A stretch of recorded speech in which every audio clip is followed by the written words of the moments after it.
আবার আর একবার বলুন কি কি করতে হবে। এখানে 1000 টাকা পে দেখাচ্ছে, তারপর? না না, পেতে হাত দিন। হ্যাঁ দিলাম, হাত তারপর? দেওয়ার পরে ওখানে পেতে হাত দেওয়ার পরে ওখানে আবার কি দেখাচ্ছে ওখানে? ওখানে আবার পে দেখাচ্ছে। হ্যাঁ, আবার পেতে হাত দিন। হ্যাঁ, তারপর?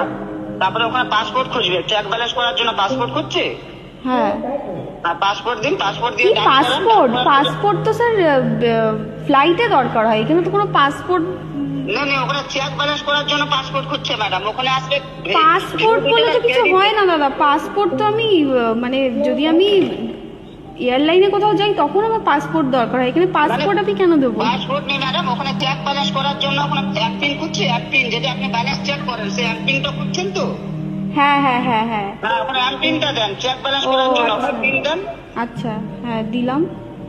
পিন দিয়ে ডান করেন। ডান করার পরে দেখেন ওখানে ভিউ ডিটেল আর ক্রেডিট ব্যালেন্স এসেছে, আপনি ক্রেডিটটা হাত দেবেন। আচ্ছা। পাসপোর্ট দিয়ে ডান করার পরে কি এসেছে ওখানে সেটা বলবেন।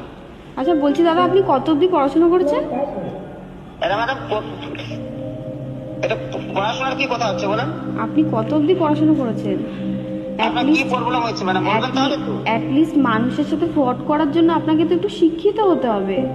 কি শিক্ষিত হবো? শিক্ষিত হবেন তারপর তো আপনি ফ্রড করবেন, তাই না? শিক্ষিত আগে শিক্ষিত হন, তারপর তো ফ্রড করবেন।